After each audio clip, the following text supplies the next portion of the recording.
On today's episode, I ranted a little bit, but not at you. I breathed some fire and life into you, I promise. Because in today's episode, I hope I gave you everything you need to recognize your gift and how you can achieve whatever it is that you want with some tools, some questions, some reflections, some feedback, and a perfect lead in to the episode that follows this one with my dear friend Mo. And I hope you are on rocket fuel, and I cannot wait to hear from you in my DMs about this episode because I am excited. So without further ado, let's get into the episode.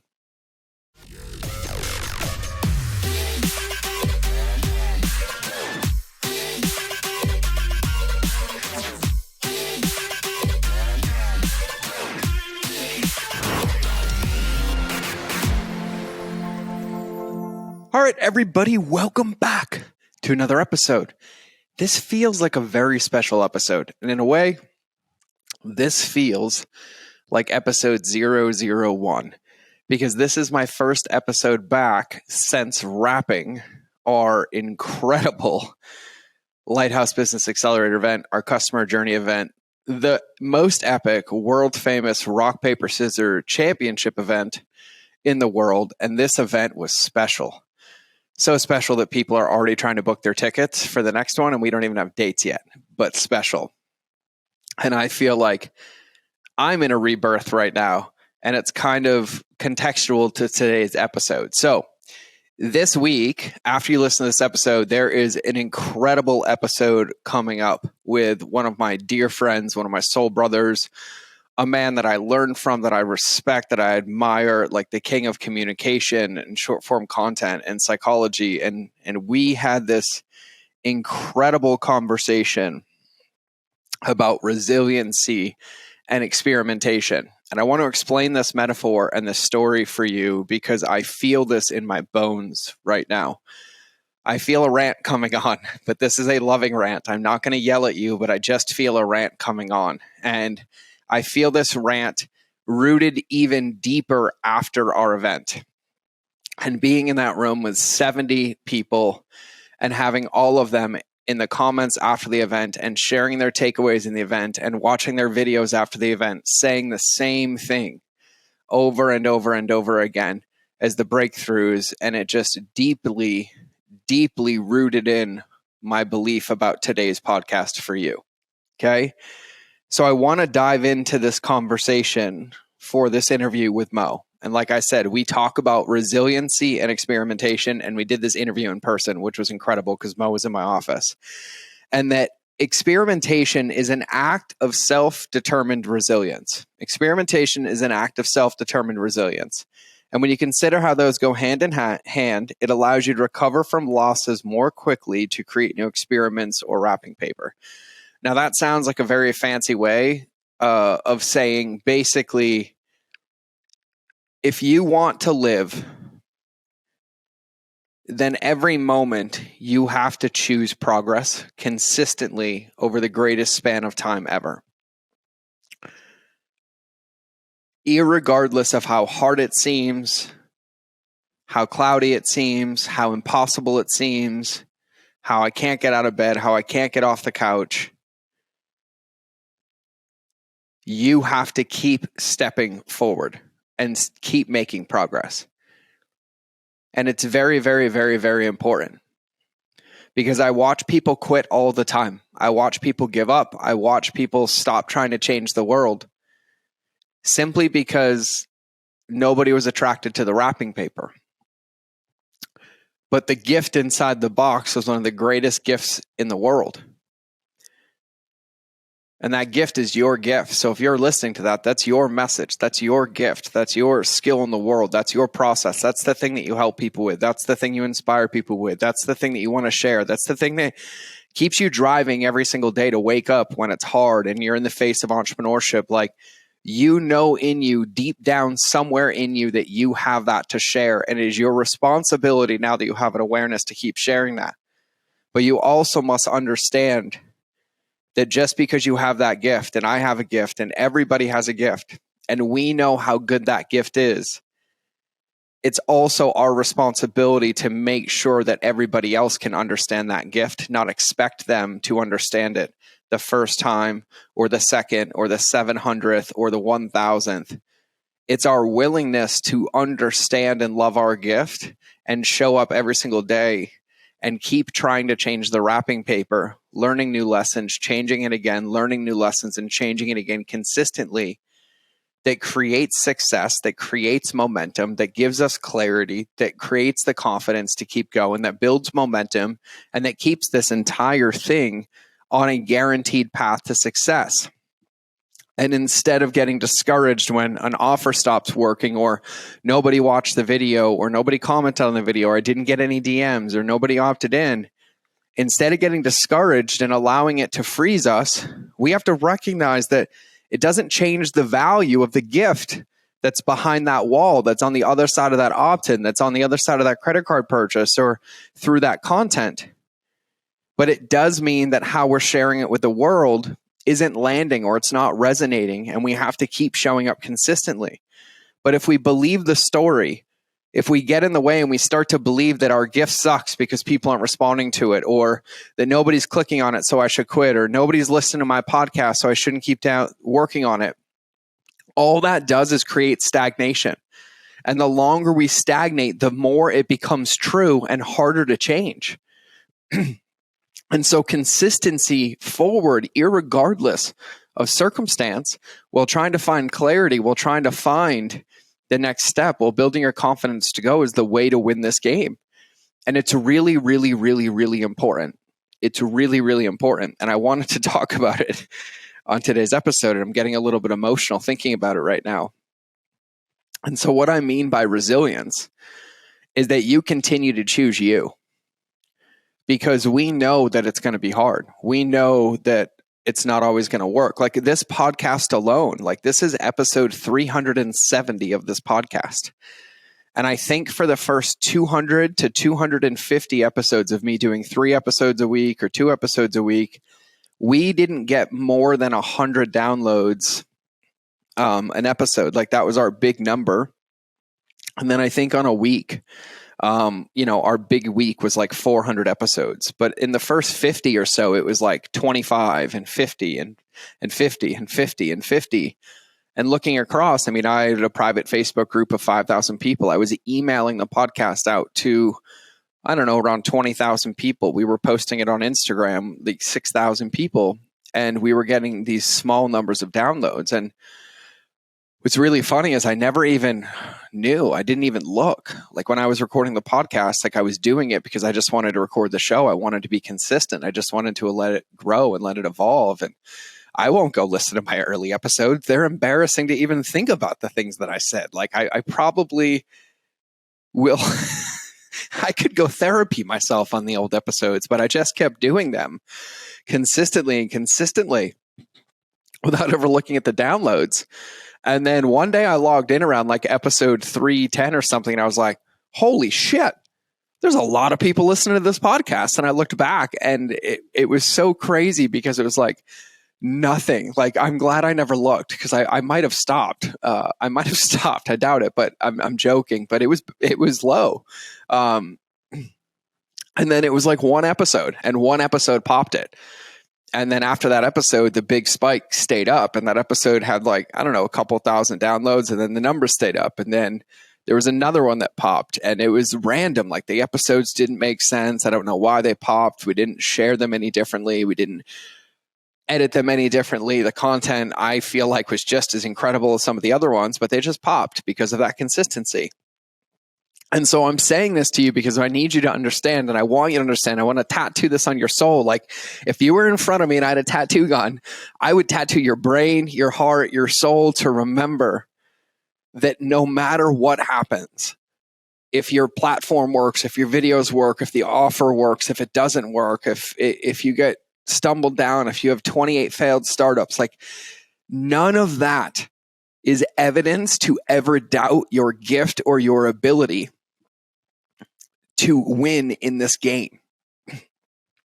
Because if you keep pushing consistently, and you're pushing consistently, not from your past, not from where you were, but consistently from where you want to be, what you want your life to look like, how you want your days to be, how you want your energy to be, how you choose to spend your time, and you're working from a place of that consistently and taking consistent actions every day to get there, irregardless of how you feel, you're guaranteed to get there. And that principle applies to your personal life as well as your business, as well as your relationships, as well as your team, as well as every single area of your life, because nothing is compartmentalized.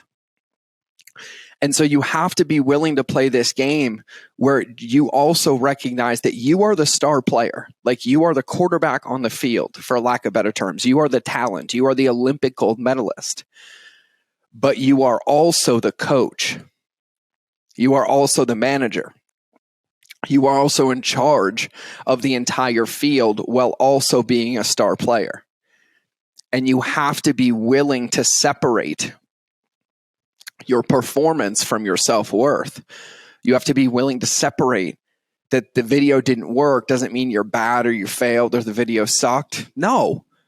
There's probably great parts of the video, and then there's probably 4 or 5 parts that can be tried again differently. So try again. And then try it again differently and try it again. And when you send the email and nobody opens it, it doesn't mean the email is bad. It means nobody got past the subject line. So maybe try a different one, or maybe send a prep email, or maybe send a video instead. There's so many options at our disposal when we're willing to separate our performance from our self-worth. And so you have to see your performance for what it is, and it's just a performance. There's no emotions involved. You might have been in an emotional state in your life when you were creating the content, but those emotions don't matter. The content itself is like, oh yeah, I guess I was emotional, so I wouldn't have said that. Oh, next time I'll say this. Oh yeah, that's interesting. I normally have a lot more energy than I did in that video. Next time I'll intentionally create more energy. I'll get on the rebounder. I'll do some breath work. Oh, wow, that's really interesting. In watching that video, I do remember I was really upset and I was doing that content.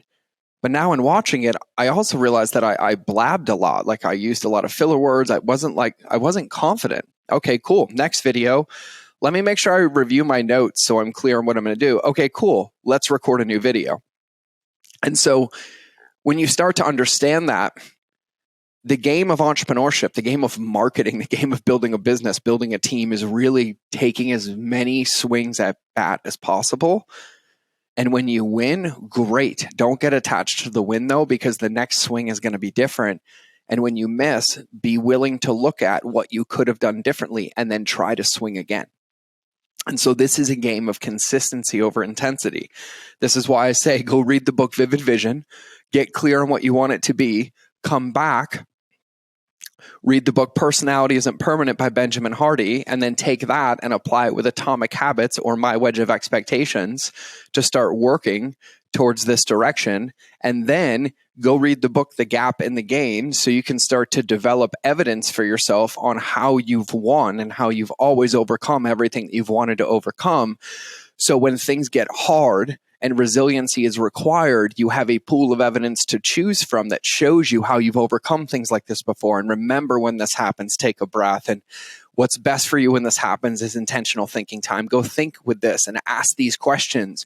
And you start to recognize that you have the ability to coach yourself when you separate your self-worth from your performance. And you can see the path clearly in front of you, because action is the fastest way to get the results. It's the fastest way to get clarity. It's the fastest way to get back in momentum towards where you want to go. Really easy metaphor. If you're driving down the highway in Salt Lake City in your BMW rental that you picked up at 11:35 p.m. at night, and you have your buddy Roster Runner in the passenger seat with you, that's me, by the way, and you're driving down the highway and you hit a pothole and you get 2 flat tires instantly and you pull over to the side of the highway, I had a destination to get to. So it was really easy. We got out, we assessed the situation, we figured out how we were going to get there. We didn't have 2 spares, but I didn't get out and slash the other 4 and make it harder for me to get to my destination or never get there. Just like if you got a flat tire, you would get out and change it. You might plug it. You might call AAA, get pulled over, get it fixed, and then get back on the road. But I highly doubt that if you got a flat tire, you were going to go slash the other 3, pour sugar in your gas tank, put water in your oil, and then expect your car to run. No, you would never do that. But that's what happens in business when we lose focus. just because the launch didn't work, just because the webinar didn't work, just because those things didn't work doesn't mean that they were bad. It means that they need a tweak and an adjustment. And the faster we make it and the faster we get into progress, the faster we're going to get it to work. And that's what this game of business and entrepreneurship is. And so Mo and I, in this episode coming up, go really, really deep into this. And so I just want you to understand that I talked about this in a previous episode from last week around molehills. We don't want to turn speed bumps into roadblocks. We don't want to turn molehills into mountains. We want to look at the speed bumps and learn lessons from them. Can I drive over it slower? Is there a way to get around it? Can we fix that part of the road? Oh, is this a part of the game? Should we strap our luggage down differently? Like there's thousands of ways to look at it when you can look at it neutrally for what it is. And so if you think about podcasts that I've shared with you, I've talked about the wedge of expectations, right? I've talked about the SOS and like how to get out of a roadblock or out of a trigger, out of self-sabotaging behavior if you get stuck or pulled off your path, right? Like I've given you these tools. And so what you have to recognize is that when you're designing your future, when you're thinking about your business, when you're thinking about your life, you're thinking about something you've never built before, which requires you to take action consistently while also understanding that it's not going to look like you think it's going to look to build it. Your destination is going to be there. It is going to look way different than you thought, but one day you'll recognize you're there. But the path that got you there will not make sense until you're there. It's unpredictable. It can't be laid out. And so we can't pretend that it's going to be. We can't make it all predictable. We can't assume that everything's going to work. Have confidence. Do your due diligence. Do your prep work and like give it your all. But don't give it more value than it needs. Don't give it more weight than it requires. And don't get personally attached to it, because the moment that happens, you're making it 10 times harder to win the game. Learn from it. Pick up the pieces, plug some holes, make a few adjustments, and try again and try again and try again. And that's where people win the game. It's about not being attached to the wins or the losses, but it's being attached to the process and getting better and consistently changing and tweaking and being willing to look at what could I have done differently? Could I have said it differently? Could I have delivered that differently? How could I have shared that differently? Could I ask a different question? Could I have closed differently? And then being willing to look at it and try things new and take different swings and trusting your intuition and trusting your gut and getting back into focus. And so I've given you a lot to chew on today. I've given you a lot to reflect on today. But I want you to take a moment and I just want you to recognize that if you're listening to this, if you're here, you've already accomplished everything you've ever needed to accomplish in your life to have the evidence that you need that you can truly achieve whatever it is that you want to achieve. But you're also going to have to be honest with yourself that when you accept that, it's fucking scary. It's scary to truly accept that you want to be better and you can be better, because the commitments and the discipline and the resiliency and the behaviors and the responsibility required is incredible, but it's also incredibly scary and it's challenging and it's emotional and it's amazing. But you got to be honest about it, because when you make the commitment and you really, really sit with it by yourself, you know you can do it. But you also know that you have to hold yourself accountable. And the hardest part for me is sometimes I really enjoy hiding from my own shit. I really enjoy hiding from the things that I teach. But now I just create environments that hold me accountable so I can't hide anymore. And I'm really enjoying the results. It's a lot easier. It's a lot better. I love it. Like Jocko says, discipline equals freedom. But listen, I've assigned this to so many of my clients and I've done this myself. And if you ever get stuck, if you ever get to a point, here's what I want you to do. I want you to intentionally clear an entire day in your calendar. And I want you to sit with yourself, like your favorite music, your favorite sound, your favorite environment, but nothing you're watching. And all I want you to do is I want you to write out a historical reference of every single hard memory you ever had, looking at how you overcame it, reminding yourself of what you thought. I'll never overcome this. I'll be bankrupt forever. My life is over. I'm never going to lose the weight again. I'm never going to get a job. I'm never going to get a raise. I'm never going to get a girlfriend again. No one's ever going to love me again. All of them, as early as you can remember, what you felt like in that moment. And then now looking back, what actually happened in your life and what you did to get there.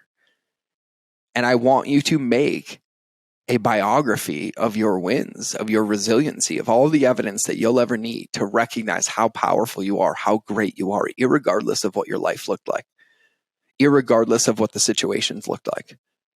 The situations don't matter. Hard is fucking hard, no matter of the evidence, whether that's combat, whether that's child trauma, whether that's work, whether it's been part of toxicity, part of a fight, whether a bad teacher, like it doesn't matter. If it felt hard, it was hard. But you're here. And that's what matters. And if you ever forget it, I will remind you, but you have everything you need to keep going. You have everything you need to win. You have everything you need to accomplish your goals. And it's completely okay to not know what your goals are.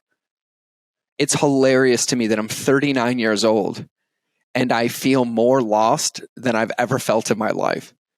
I have done so many things and I still have no clue what I'm doing or what I want to do, but I am just loving the process of playing the game. And it's a scary place to be. And it's completely okay. So just be willing to play and recognize that you have it, that you can do it. And you have all the evidence you need. The books are there. The podcast's here. I'm here. Our events are here. You're good. Your gift is incredible. And I want you to understand that. Your gift is incredible and it belongs in the world. And so don't ever forget it, and don't you dare dim the light of your gift just because people don't understand it yet, or just because it doesn't make sense yet. We just keep shining it. We just keep sharing it. We just show up consistently and give it the chance to win. Keep learning in the process, growing in the process. Get support around you, community around you, people that see you at your potential and hold you there, and keep going. And that's what we do. So that's what I got for today's episode. This was a blast. I love you. I'm rocking my pink boots. If you haven't seen, I unveiled them at the event officially. I'm feeling incredible. Super, super excited about podcasts coming up. Got some amazing things to share. Got a couple more events on the horizon. Got a surprise event I'm doing with Emily Hirsch coming up. We're making some tweaks and adjustments, and then we'll be announcing that. And I am complete. So I appreciate you. I love you. I hope you have an incredible day. Remember that relationships will always beat algorithms, especially the one with yourself. And if this episode was good, if this was helpful, save it. Listen to it. I don't ever want you to forget. And if you could, please send this to 3 friends that may not have heard of me, may have never heard of the podcast. If this was helpful, I would love the help. I don't ask enough, I don't think, so I'm going to aggressively help. Please help me spread this podcast because I want to keep spreading the good word and building an incredible community for all of us. So please send it to some friends. Please post it. Tag me if you post it. I love you. I appreciate you. Have a beautiful day. Now it's time for the outro.